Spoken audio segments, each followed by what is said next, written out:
Hello bacha party, how are you? Welcome to Excellence Education and we are here to provide you better learning. In today's video, we are going to discuss cross multiplication method. ठीक है, या cross multiplication method होता क्या है? तो इससे पहले हमने पढ़ा एलिमिनेशन मेथड. तो हम ये कह सकते हैं कि क्रॉस मल्टीप्लिकेशन मेथड जो है वो डायरेक्टली रिजल्ट है किसका? एलिमिनेशन मेथड का.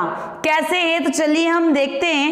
तो यहाँ मैंने दो इक्वेशन में कंसीडर कर रही हूँ, linear equations a1x plus b1y plus c1 is equal 0, a2x plus b2y plus c2 is equal 0. ये हमने यहाँ पे कंसीडर किया. अब हम यहाँ पे क्या कर रहे हैं ना, एलिमिनेशन मेथड अप्लाई कर रहे हैं. ठीक है, तो एलिमिनेशन मेथड हम कैसे सॉल्व करते हैं? हम किसी भी एक वेरिएबल को एलिमिनेट कर देते हैं कोफिशिएंट्स को इक्वल बना के. तो हम यहाँ पे कोफिशिएंट इक्वल बना रहे हैं y के. तो y का कोफिशिएंट इक्वल बनाने के लिए हमें क्या करना पड़ेगा कि जो सेकेंड इक्वेशन का कोफिशिएंट है y2 का, उसको इसमें मल्टीप्लाई करना पड़ेगा इन इक्वेशन फर्स्ट, एंड जो फर्स्ट इक्वेशन का कोफिशिएंट है y का b1, उसका सेकेंड इक्वेशन में मल्टीप्लाई करना पड़ेगा. तो चलिए करते हैं. ये इक्वेशन फर्स्ट और ये इक्वेशन सेकेंड. तो हम यहाँ पे क्या कर रहे हैं, इक्वेशन फर्स्ट में मल्टीप्लाई कर रहे हैं b2 का, एंड इक्वेशन सेकेंड में मल्टीप्लाई कर रहे हैं b1 का. ठीक है, ताकि हमारा y का कोफिशिएंट इक्वल बन जाए. तो b2 times a1x plus b1y plus c1 is equal b2 into 0. ठीक है, दोनों तरफ करेंगे ना हम. फिर इक्वेशन सेकेंड में भी हमने b1 का मल्टीप्लाई किया, तो b1 times a2x plus b2y plus c2 equal b1 into 0 कर दिया मल्टीप्लाई. तो अब हमारे पास नई जो इक्वेशंस आएंगी वो इक्वेशंस क्या रहेंगी? a1b2x plus b1b2y plus c1b2 is equal 0, and a2b1x plus b1b2y plus b1c2 is equal 0. तो दो नई इक्वेशन बन गई. ये बोल देते हैं इक्वेशन थर्ड एंड ये बोल देते हैं इक्वेशन फोर्थ. तो अब हम यहाँ पे क्या कर लेते हैं, इक्वेशन थर्ड में से माइनस कर देते हैं इक्वेशन फोर्थ को. ठीक है, चलिए करते हैं माइनस. तो क्या हमें मिलेगा, a1b2x plus b1b2y plus c1b2 is equal 0. ये हमारी इक्वेशन थर्ड हुई. Now equation fourth. तो a2b1x plus b1b2y plus b1c2 is equal 0. अब हम सबट्रैक्ट कर रहे हैं तो क्या हो जाएगा, साइन चेंज हो जाएगा. तो ये माइनस माइनस माइनस. ठीक है, तो क्या हो गया, ये तो कैंसिल आउट हो गया और यहाँ पे हमें बचेगा a1b2 minus a2b1 times x plus c1b2 minus b1c2 is equal 0. So a1b2 minus a2b1 times x is equal, इसको उधर शिफ्ट कर देते हैं तो ये हो जाएगा positive b1c2 minus c1b2. So the value of x is equal b1c2 minus c1b2 divided by a1b2 minus a2b1. तो ये हमारे पास क्या आ गई, वैल्यू ऑफ x आ गई. अगर हम यहाँ पे डायरेक्टली जो कोफिशिएंट्स हैं B1 C2 ये जो सारी वैल्यूज है अगर हम यहाँ पुट कर देंगे तो हमें डायरेक्टली क्या मिल जाएगा, x की वैल्यू मिल जाएगा। ठीक है, तो अब हम क्या कर रहे हैं, इस x की वैल्यू को किसी भी एक इक्वेशन में पुट कर दीजिए तो हमें क्या मिलेगा, वहां से y की वैल्यू मिलेगी। तो y की वैल्यू हमें मिलेगी y is equal C1A2 minus C2A1 divided by A1B2 minus A2B1। ठीक है, अगर हम किसी भी एक इक्वेशन में रख देंगे x की वैल्यू तो ये क्या मिल जाएगी, हमें y की वैल्यू मिल जाएगी। तो हम इस रिजल्ट को डायरेक्टली यूज करते हैं, ये जो हमारी x और y की वैल्यू आया है इस रिजल्ट को हम यूज करते हैं cross as a cross multiplication method. तो बच्चा अब आप बोलोगे कि हम तो पढ़ रहे हैं क्रॉस मल्टीप्लिकेशन मेथड, बट यहाँ तो कहीं से कहीं तक क्रॉस मल्टीप्लाई यूज ही नहीं हुआ है। तो अभी जो हमने यहाँ रिजल्ट निकाला हुआ है ना, x और y की वैल्यू निकाली हमने बाय यूजिंग एलिमिनेशन मेथड, हम इतना बड़ा रिजल्ट ध्यान नहीं रखेंगे, हम इसको याद नहीं रखेंगे। हम ये रिजल्ट लाने के लिए एक प्रोसीजर फॉलो करेंगे और उस प्रोसीजर में यूज होगा क्रॉस मल्टीप्लाई, इसलिए हम इस मेथड को बोलते हैं क्रॉस मल्टीप्लिकेशन मेथड। तो वो क्या प्रोसीजर है, हम एक तरीके से कह सकते हैं कि ये रिजल्ट फाइंड आउट करने के लिए एक ट्रिक है। ठीक है, तो अपन देखते हैं वो कैसे हम ये वाला रिजल्ट फाइंड आउट करेंगे। तो यार ये जो हमारी इक्वेशन जो यहाँ पे अपन ने लिखी हुई है, ये इक्वेशन काय से मिलके बन रही है, वेरिएबल एंड कांस्टेंट। कितने वेरिएबल है, दो, पहला x दूसरा y और एक क्या है, कांस्टेंट है। तो हम क्या कर रहे हैं ना, यहाँ पे वेरिएबल, पहला वेरिएबल x है तो x के डिवाइड में, दूसरा वेरिएबल y है तो y के डिवाइड में, और तीसरा क्या है, कांस्टेंट। तो कांस्टेंट अपन ने ले लिया 1 के डिवाइड में, क्योंकि 1 से किसी का भी मल्टीप्लाई करते हैं तो वैल्यू चेंज नहीं होती है, इसलिए 1 लिया हुआ है। तो अब यहाँ देखिए x के डिवाइड में तो मैंने लिख दिया, बट यहाँ पे डिवाइड में लिखेंगे क्या अपन, तो डिवाइड में क्या लिखेंगे ना, x के डिवाइड में x के कोफिशिएंट्स को हटा के, है ना, क्या लिखेंगे, x के डिवाइड में x के कोफिशिएंट्स को हटा के, क्या क्या कोफिशिएंट्स है यहाँ पे x के, A1 A2, मतलब हम कभी भी x के नीचे A1 और A2 नहीं लिखेंगे। जब वो नहीं लिखेंगे तो क्या, तो मैंने बोला इसको हटा दो, तो इसको हटा दो। तो अब आपको क्या क्या दिख रहा है, B1 B2 C1 C2। यार वेरिएबल नहीं लेना है, ठीक है, हमें सिर्फ नंबर्स लेना है।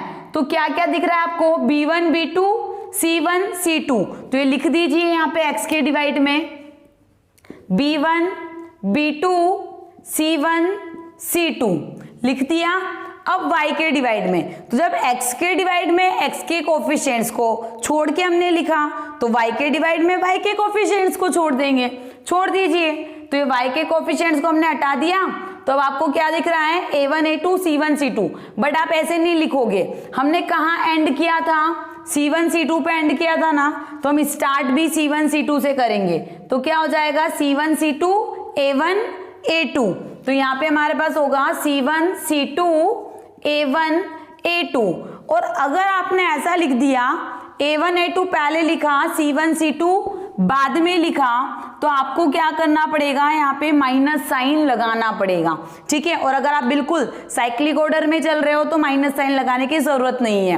अब 1 के डिवाइड में, 1 क्या है, कांस्टेंट, मतलब 1 कांस्टेंट वाले को हटाना है हमें, ये हटा दो कांस्टेंट। क्या दिख रहा है, A1 A2 B1 B2। हमने खत्म भी कहाँ पे किया था, A1 A2 पे, तो स्टार्ट भी A1 A2 B1 B2। ठीक है, ये हमारा हो गया। अब फिर से x के डिवाइड में, y के डिवाइड में और 1 के डिवाइड में, तो फाइनली हमारा क्रॉस मल्टीप्लाई आ गया। अब हमें क्या करना है, B1 का मल्टीप्लाई करना है C2 में, और हमें यहां लिखना है B1 इंटू C2, फिर माइनस, फिर हमें करना है C1 का मल्टीप्लाई B2 में, तो ये क्या हो जाएगा, C1 B2।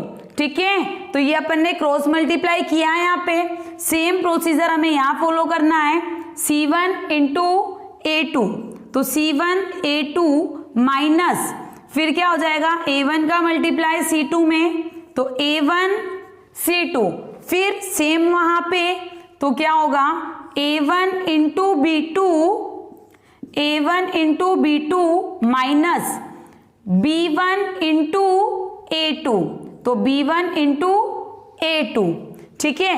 आपको यहाँ पे कितने पार्ट्स दिख रहे हैं? 3 पार्ट्स यहाँ पे दिख रहे हैं। तो अगर हमने बोला कि ये हमारा फर्स्ट पार्ट है, ये सेकेंड पार्ट है और ये थर्ड पार्ट है, तो हमने यहाँ पे किया फर्स्ट एंड थर्ड पार्ट को इक्वल, ठीक है। फर्स्ट और थर्ड पार्ट को अपन इक्वल कर रहे हैं। तो फर्स्ट पार्ट में क्या दिख रहा है? x divided by B1C2 minus C1B2 is equal 1 divided by A1B2 minus B1A2। कहाँ है डिवाइड में? उधर जाएगा तो क्या हो जाएगा? मल्टीप्लाई में। तो B1C2 minus C1B2 divided by A1B2 minus B1A2। तो ये हमारे पास क्या आया? x की वैल्यू आ गई, ठीक है। यहाँ पे अब हम क्या कर रहे हैं? सेकेंड एंड थर्ड पार्ट को इक्वल कर रहे हैं। तो क्या हो जाएगा? y divided by C1A2 minus A1C2 is equal 1 divided by A1B2 minus B1A2। Divide में है, उधर जाएगा मल्टीप्लाई में। तो y इज इक्वल कितना हो गया? C1A2 minus A1C2 divided by A1B2 minus B1A2। तो ये क्या हो गई? y की वैल्यू आ गई, ठीक है। हमने क्रॉस मल्टीप्लाई किया और हमारी x और y की वैल्यू आ गई। अभी हमने x और y की वैल्यू बाय यूजिंग एलिमिनेशन निकाली थी। इन दोनों वैल्यूज को यहाँ पे कंपेयर कीजिए, देखो दोनों वैल्यूज सेम है। तो हमने यही बोला था कि जो क्रॉस मल्टीप्लिकेशन मेथड होता है वो क्या होता है? रिजल्ट होता है एलिमिनेशन मेथड का। तो जब भी हमें बोला जाएगा कि हमें क्वेश्चन सॉल्व करना है, इक्वेशंस के सॉल्यूशन फाइंड आउट करने by using cross multiplication method, तो हम यही जो पूरा प्रोसीजर हमने किया है, इसी प्रोसीजर को फॉलो करते हुए हम x और y की वैल्यू लेके आएंगे। क्योंकि जब हमें इक्वेशंस दिया हुआ होगा तो a1 b1 c1 की और a2 b2 c2 की अपनी अपनी वैल्यूज होगी। तो यहाँ पे वैल्यूज आ जाएगी और उनको सॉल्व करेंगे तो हमारे पास x और y की वैल्यूज आ जाएगी। तो हमारे पास यहाँ 2 इक्वेशंस दिया हुआ है। इन इक्वेशंस को हमें सॉल्व करना है क्रॉस मल्टीप्लिकेशन मेथड से। देखिए हम इन्हें कैसे सॉल्व करेंगे। फर्स्ट ऑफ ऑल क्या हमारे पास होना चाहिए? अभी जो हमने इक्वेशन लिया था, जनरल इक्वेशंस जो लिए थे, वो हमने क्या लिया था? a1x plus b1y plus c1 equal 0। मतलब जो कांस्टेंट था वो कहाँ था? लेफ्ट हैंड साइड था। तो जो पूरा हमने फॉर्मूला बनाया था वो किसके लिए बनाया था? जब हमारा कांस्टेंट कहाँ हो? लेफ्ट हैंड साइड हो। बट यहाँ इक्वेशंस में देखिए जो हमारा कांस्टेंट है दिस इज c1 c2, कहाँ है ये? राइट हैंड साइड है। तो अगर ऐसा ही हम पूरे फॉर्मूले में रख देंगे तो गलत हो जाएगा ना, क्योंकि हमने फॉर्मूला तो C1 जब लेफ्ट हैंड साइड है तो हमने बनाया है। तो हम पहले क्या लेके करेंगे? इनको लेफ्ट हैंड साइड लेके जाएंगे। तो ये क्या बनेगा हमारा? 3x plus y minus 30 is equal 0 and 2x plus 5y minus 33 equal 0।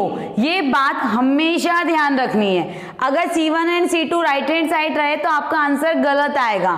तो अब यहाँ से A1 कितना होगा? A1 is the coefficient of x of equation first, तो 3। Now B1 1 and C1 is minus 30 and A2 is 2, B2 is 5 and C2 is minus 33। सारा हमारे पास आ गया।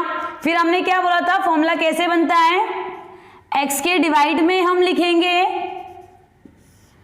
y के डिवाइड में हम लिखेंगे और किसके डिवाइड में?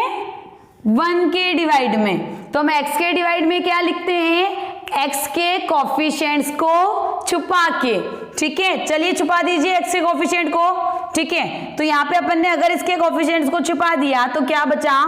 b1 b2 c1 c2।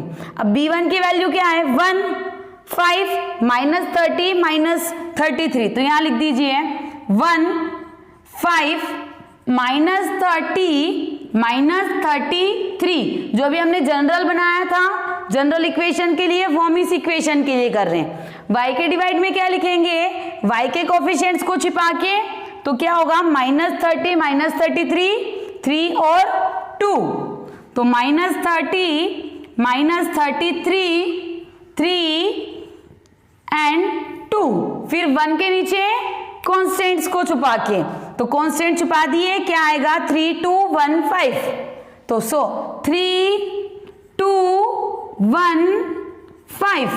अब हम क्या करते हैं, अब हम करते हैं क्रॉस मल्टीप्लीकेशन, ठीक है। तो ये x के डिवाइड में ये तो चलेगा ही सही, 1 के डिवाइड में। अब हम कर रहे हैं क्रॉस मल्टीप्लाई, मतलब 1 का मल्टीप्लाई -33 में, तो ये हो जाएगा 1 इंटू -33, फिर हमने माइनस लगाया था, फिर -30 का मल्टीप्लाई 5 में, सो -30 इंटू 5 है ना, फिर इधर -30 इंटू 2, सो -30 इंटू 2, फिर -3 का मल्टीप्लाई -33 में, सो 3 इंटू -33, 3 इंटू 5 -1 इंटू 2, तो 1 इंटू 2, ठीक है। आप चाहे तो डायरेक्टली मल्टीप्लाई करके भी लिख सकते हैं। तो x के डिवाइड में, y के डिवाइड में और 1 के डिवाइड में, सो x के डिवाइड में क्या होगा -33 एंड माइनस माइनस प्लस 150, ठीक है। फिर -30 into 2 -60 minus minus plus 99, 5 into 3 15 minus 1 into 2 2, x के डिवाइड में, ठीक है, y के डिवाइड में और 1 के डिवाइड में। तो x के डिवाइड में 150 माइनस 33 117, -60 प्लस 99 प्लस 39, 15 माइनस 2 13, इतना किया, ठीक है। अब फिर हमने लास्ट में क्या किया था कि ये अगर हमारा फर्स्ट पार्ट है, ये हमारा अगर सेकंड पार्ट है और ये वाला थर्ड पार्ट है, तो हम क्या करते हैं, फर्स्ट पार्ट को सेकंड पार्ट के इक्वल और सेकंड पार्ट को फर्स्ट पार्ट को थर्ड पार्ट के इक्वल एंड सेकंड पार्ट को भी थर्ड पार्ट के इक्वल। चलिए फटाफट से कर देते हैं अपन यहाँ पे।